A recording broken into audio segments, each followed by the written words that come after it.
They fired the new intern, not knowing she's the CEO.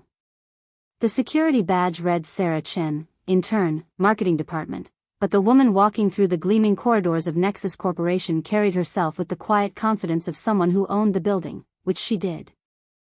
At 28, Sarah had built her tech empire from a cramped dorm room at Stanford to the 40-story glass tower that now pierced the Seattle skyline like a chrome needle, but today she was playing a different role entirely.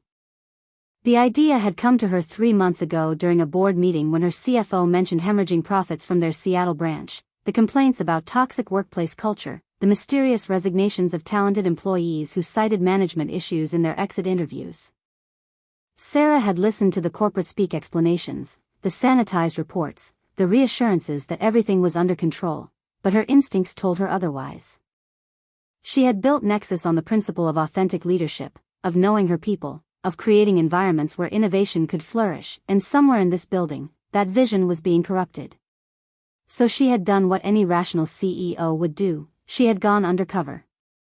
The transformation had been meticulous, months of preparation, a completely fabricated background, forged transcripts from a community college in Oregon, a carefully constructed social media presence spanning back years, even a rental apartment in a modest neighborhood across town.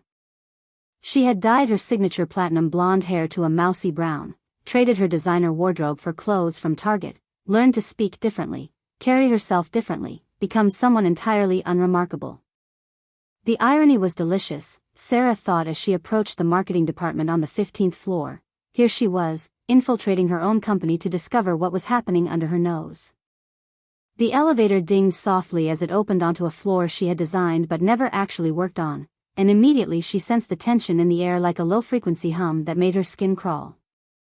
The marketing department sprawled across the entire floor in an open-concept design that Sarah had specifically requested, believing it would foster collaboration and transparency, but as she walked toward the intern coordinator's desk, she noticed how employees hunched over their computers, how conversations died when certain people walked by, how the very architecture she had envisioned as liberating had become a fishbowl where everyone watched everyone else with suspicious eyes. "You must be Sarah," said a woman with perfectly manicured nails and a smile that never reached her eyes. "I'm Janet Morrison, Senior Marketing Manager. I'll be overseeing your internship." Janet's handshake was firm but brief, her gaze already moving past Sarah to more important matters, and in that moment Sarah caught her first glimpse of the problem that was rotting her company from within. The orientation was a masterclass in corporate condescension, Janet explaining basic concepts that Sarah had pioneered, policies that Sarah had written, company values that Sarah had lived and breathed for 8 years. She nodded and took notes like an eager college student, asked innocent questions, played the role of the naive intern while cataloging every microaggression, every dismissive comment, every sign that the culture she had worked so hard to build was being systematically dismantled by managers who had forgotten that their job was to serve their people, not rule over them. Her desk was a cramped corner station with a computer that belonged in a museum, the kind of setup that screamed, "You don't matter," and as Sarah settled into the uncomfortable chair, she began to understand why so many talented people had fled this department. The message was clear from the moment you walked in: interns were disposable, temporary, not worth investing in, and that philosophy seemed to extend far beyond the intern program. The first week was a revelation in the worst possible way. Sarah watched as Janet berated a junior marketing coordinator named Marcus for a campaign that had actually performed above expectations, witnessed her steal credit for an innovative social media strategy developed by a recent college graduate named Amy, saw her systematically undermine anyone who showed creativity or initiative. The woman was a cancer, consuming everything good around her and replacing it with fear and resentment. But Janet was just the tip of the iceberg. As Sarah dug deeper into the department's dynamics, she discovered a network of middle managers who had turned her company into their personal kingdom, a place where politics mattered more than performance, where loyalty to the right people trumped talent and innovation. These were the people she had trusted to build her vision, and instead they had built a monument to their own egos. The evidence accumulated like sediment in a riverbed, slowly at first, then in an avalanche that threatened to bury everything Sarah thought she knew about her own company. Emails forwarded to personal accounts, client information shared with competitors, expense reports that would make a mobster blush, sexual harassment complaints that disappeared into bureaucratic black holes, discrimination so casual and pervasive that it had become part of the department's DNA. Sarah documented everything, her intern persona allowing her to move through the office like a ghost, invisible to the predators who saw her as nothing more than free labor. She attended meetings where managers discussed employees like commodities, listened to conversations where human beings were reduced to numbers on a spreadsheet, watched as the values she had spent years cultivating were perverted into corporate buzzwords that meant nothing and changed nothing. The breaking point came on a Tuesday morning when Janet called Sarah into her office with a smile that promised trouble, the kind of smile a cat gives a mouse before the final pounce. The office was a shrine to Janet's ego, walls covered with awards that belonged to her team, photos of her with executives from other companies, motivational posters that seemed to mock the very concept of motivation. "Sarah, we need to talk," Janet said, settling behind her desk like a judge preparing to deliver a sentence. "I've been reviewing your work, and frankly, I'm disappointed." She pulled out a folder thick with papers, Sarah's assignments from the past month, each one marked with red ink like blood on snow. Sarah kept her face carefully neutral, but inside she was calculating, remembering every detail of every project, every instruction Janet had given, every impossible deadline and contradictory requirement. The assignments had been designed to fail, she realized, elaborate traps disguised as learning opportunities, and now Janet was springing the snare. "This social media analysis," Janet continued, holding up a report that Sarah had spent 20 hours perfecting, "shows a fundamental misunderstanding of our target demographic. The writing is amateurish, the insights are shallow. Honestly, I'm not sure what they're teaching in colleges these days, but it's clearly not preparing students for the real world." The criticism was so divorced from reality that Sarah almost laughed. The report had identified 3 major market opportunities that the department had been missing, proposed solutions that could increase engagement by 30%, demonstrated exactly the kind of innovative thinking that had made Nexus an industry leader. But Janet wasn't interested in innovation, she was interested in control, in maintaining a system where she was the arbiter of success and failure. "And this campaign proposal," Janet said, picking up another document, "I showed it to the team, and honestly, we were all a bit embarrassed for you. The concept is juvenile, the execution is sloppy, the budget projections are completely unrealistic." She shook her head with theatrical sadness, a performance designed to humiliate and demoralize. Sarah had pitched that same campaign concept to 3 Fortune 500 companies in the past year, all of whom had paid 7 figures to implement variations of her strategy, but she nodded meekly and apologized for her inexperience. The game required her to play the victim, at least for now. "I think it's clear that you're not ready for this level of responsibility," Janet said, her voice taking on the tone of a disappointed parent. "Maybe you should consider a different career path, something more suited to your, shall we say, limited abilities." The words were designed to cut, to make Sarah doubt herself, to send her scurrying back to whatever small life Janet imagined she had come from. Instead, Sarah felt something cold and precise crystallize in her chest, the same feeling she had experienced 8 years ago when venture capitalists had dismissed her pitch as cute and suggested she find a male co-founder to handle the serious business decisions. It was the feeling of being underestimated by people who had confused position with power, authority with intelligence, and it was a feeling that had never steered her wrong. However, Janet continued, her smile widening, "I believe in second chances, so I'm going to give you one final project. Think of it as your last opportunity to prove that Nexus made the right decision in bringing you on board." She slid a manila folder across the desk, thick with documents and marked, "Confidential," in red letters. Sarah opened the folder and her blood turned to ice water. Inside were detailed client lists, proprietary marketing strategies, financial projections, trade secrets that represented millions of hours of work and billions of dollars in value. The kind of information that competitors would kill for, the kind of data that could destroy Nexus if it fell into the wrong hands.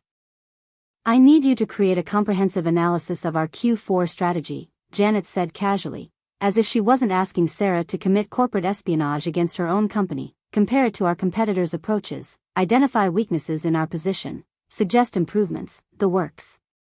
Her tone was light, conversational, but her eyes were sharp and calculating. Sarah understood the game now. Janet wasn't trying to help her succeed, she was trying to catch her in an act of corporate theft, to create grounds for termination that would protect the department from any potential whistleblowing. It was elegant in its cruelty: give the intern access to sensitive information, wait for her to mishandle it, then use that mishandling as justification for whatever punishment Janet deemed appropriate. "When do you need this by?" Sarah asked, her voice steady despite the adrenaline coursing through her veins. End of business today, Janet replied, checking her watch with theatrical concern. I know it's a tight deadline, but in the real world, we don't always get the luxury of time. Sometimes you have to perform under pressure or find yourself replaced by someone who can.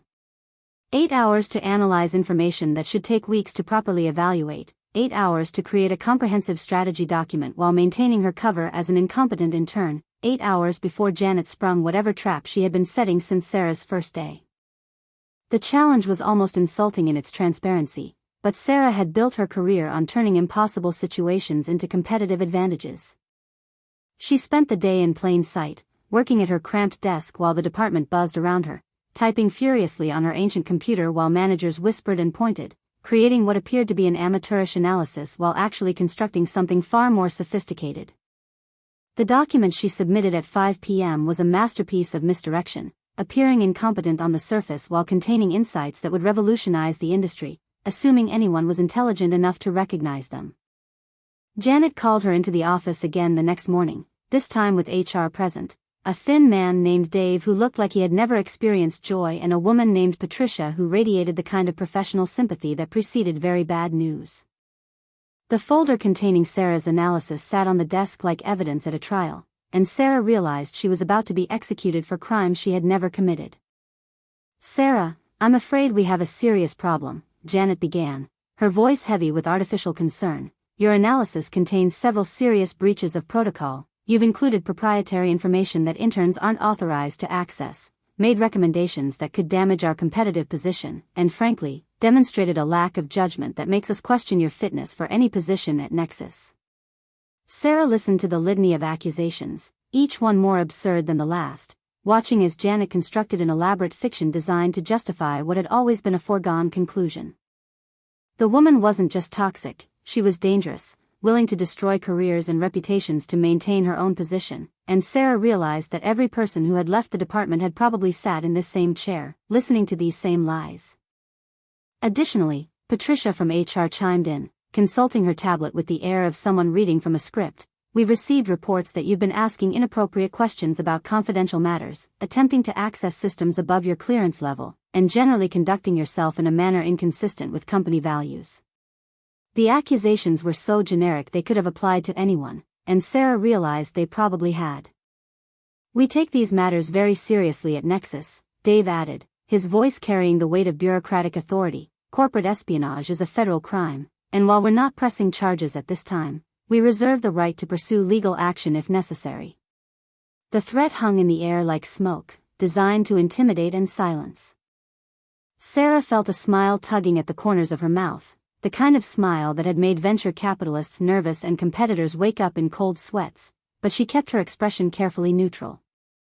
The irony was too perfect, being accused of stealing from her own company, being threatened with legal action for corporate espionage against the corporation she had created from nothing. I understand your concerns, she said quietly, her voice carrying none of the authority that usually made boardrooms fall silent, and I apologize if I've made any mistakes. I was just trying to do my best work. Your best work, Janet repeated, her tone dripping with disdain, has put this company at risk, and that's simply unacceptable. Effective immediately, your internship is terminated, you'll be escorted from the building, and you're banned from Nexus property indefinitely. She delivered the sentence with the satisfaction of someone who had just solved a particularly irritating problem. Sarah nodded meekly, gathered her few personal belongings from her desk while security watched, walked through the department she had designed while employees averted their eyes, rode the elevator down 40 floors while contemplating the beautiful symmetry of what was about to happen. The security guard who escorted her to the lobby was polite but firm, professional in the way that people are when they're following orders they don't entirely understand. Ma'am, he said as they reached the exit, I need you to surrender your badge and sign this document acknowledging the terms of your termination. The paperwork was standard corporate boilerplate, legal language designed to prevent lawsuits and protect the company from former employees who might harbor grudges. Sarah signed with a flourish, handed over the badge that read Sarah Chin, Intern, Marketing Department, and walked out into the Seattle afternoon with the satisfied feeling of someone who had just gathered all the evidence she needed to burn down a kingdom built on lies and cruelty. The game was over, but not in the way Janet Morrison thought. 3 hours later, Sarah walked back into the Nexus building through the executive entrance, wearing a charcoal suit that cost more than most people's cars, her platinum blonde hair restored to its natural color, her bearing transformed from meek intern to the woman who had revolutionized 3 industries before her 30th birthday. The security guards snapped to attention. Executives who had been rushing to meetings suddenly found time to say hello, and the building itself seemed to straighten up in acknowledgement of who was walking through its halls. The elevator ride to the 40th floor took forever and no time at all, Sarah's mind racing through the implications of what she had discovered, the systematic corruption that had infected her company like a virus, the people who had betrayed her trust and perverted her vision. The executive suite was exactly as she had left it 3 months ago. Floor-to-ceiling windows offering a panoramic view of the city she had conquered, awards and photographs documenting a career that had redefined success. She called an emergency meeting of the senior leadership team, her voice carrying the authority that made stock prices fluctuate and competitors panic, and within 15 minutes the conference room was filled with the people she had trusted to run her empire while she built new ones. CFOs and CTOs, VPs and department heads, all looking slightly confused and more than a little nervous about being summoned without explanation. "Ladies and gentlemen," Sarah began, her voice cutting through the murmur of conversation like a blade through silk, "we have a problem." She activated the wall display, and suddenly the room was filled with emails, documents, recordings, photographs, 3 months of evidence that painted a picture of corruption so comprehensive it took several minutes for the full scope to register. The silence that followed was the kind that precedes earthquakes, everyone in the room realizing simultaneously that the world they thought they knew was about to be torn down and rebuilt from scratch. Sarah watched their faces as the implications sank in, saw the moment when they understood that their CEO had been walking among them unrecognized, documenting their failures, cataloging their betrayals. "Janet Morrison," Sarah continued, her voice carrying the cold precision of a surgeon making an incision, "will be terminated immediately. Along with her entire management team, effective this moment, security is escorting them from the building." She paused to let that sink in, watching as several executives shifted uncomfortably in their chairs. "Additionally," she said, advancing to the next slide, "we'll be conducting a comprehensive audit of every department, every manager, every process, because what I discovered in marketing is just the tip of the iceberg, and I intend to excavate the entire mountain." The threat was clear: change or be changed, adapt or be replaced, embrace the vision or find yourself on the wrong side of history. The questions came in a torrent, executives trying to understand how their CEO had infiltrated her own company, why she had chosen such an extreme method of investigation, what this meant for their own positions and responsibilities. Sarah answered each one with the patience of someone who had already thought through every angle, considered every consequence, planned for every contingency.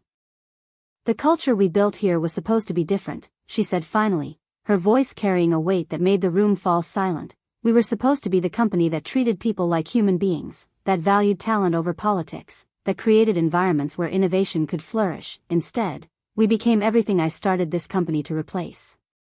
She advanced to the final slide, a comprehensive restructuring plan that would eliminate toxic managers, promote talented individuals who had been suppressed, implement new oversight mechanisms, and restore the values that had made Nexus great. It was ambitious to the point of being revolutionary, the kind of change that would send shockwaves through the entire industry. "Questions?" she asked, scanning the room with eyes that missed nothing.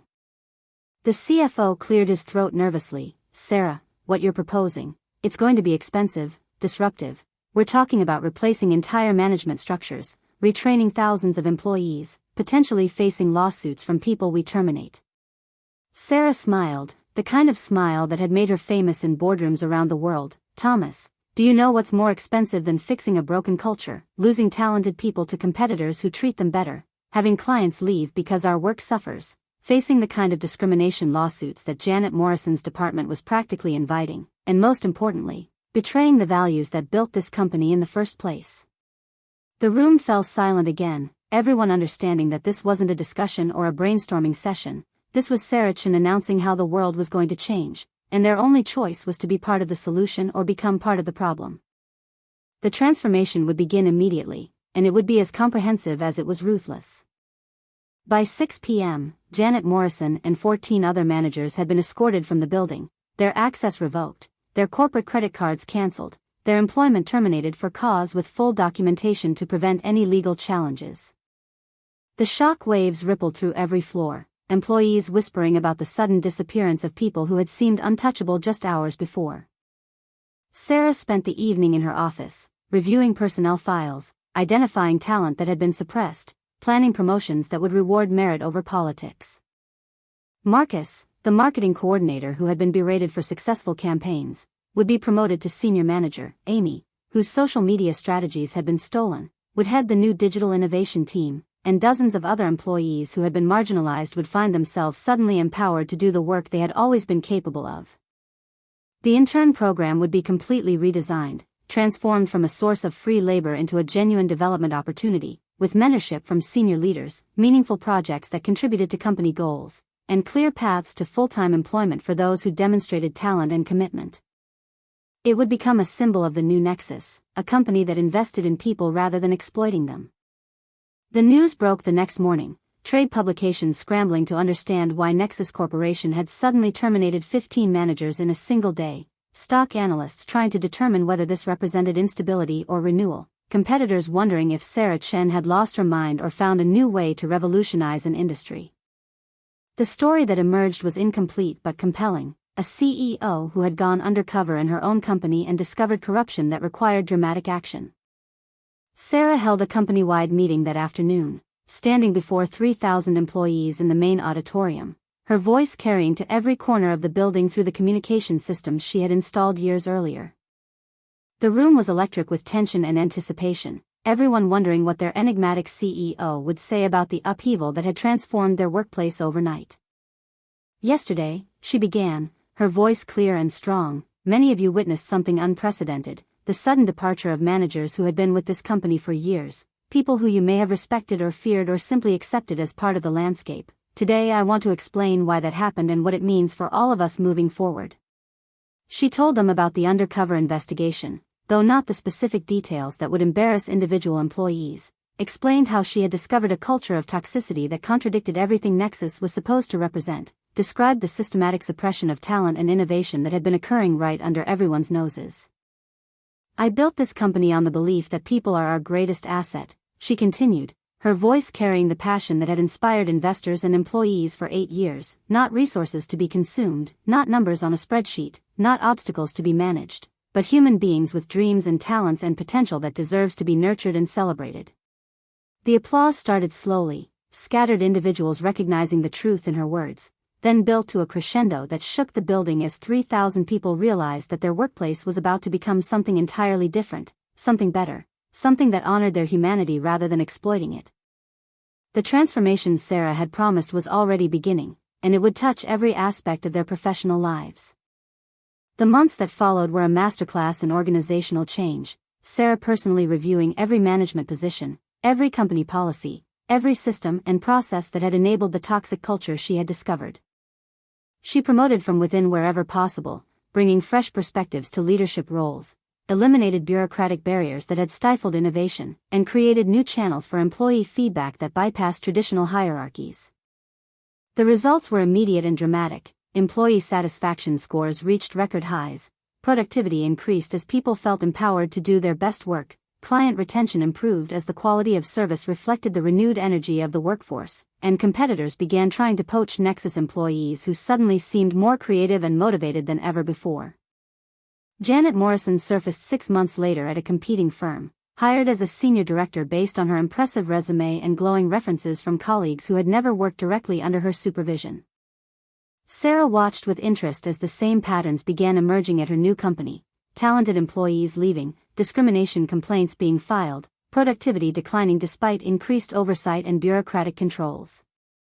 The industry was small enough that news traveled quickly, and within a year Janet's new employer was facing the kind of legal challenges and reputation damage that made smart companies think twice about hiring managers who had been terminated for cause. Sarah never had to say a word, never had to make a phone call or send an email. The truth had a way of revealing itself when people were given the freedom to speak it. The undercover investigation became a business school case study, a cautionary tale about the importance of authentic leadership and the dangers of assuming that everything was fine just because the numbers looked good. Sarah was invited to speak at conferences around the world, sharing her insights about organizational culture and the responsibility that leaders have to their people. But the real victory wasn't the accolades or the case studies or the improved stock price. It was walking through the halls of Nexus and seeing people who looked forward to coming to work, who felt valued and respected and empowered to contribute their best efforts to something larger than themselves. It was the knowledge that the vision she had carried from a cramped dorm room to a gleaming tower had survived its greatest test and emerged stronger than ever. The intern badge that had once read Sarah Chin, Intern, Marketing Department, now sat in a frame on her office wall, a reminder that sometimes the most powerful person in the room is the one that everyone underestimates, that true leadership requires the courage to see the world as it really is rather than as we wish it were, and that the best way to change a culture is to live it from the inside out. Sarah Chin had built an empire by betting on people, and when that empire was threatened by those who had forgotten that people were what made it valuable, she had saved it by becoming one of them, walking in their shoes, experiencing their world, and then using her power not for revenge but for renewal. The fired intern had turned out to be the CEO, but more importantly, the CEO had turned out to be the leader her company needed her to be.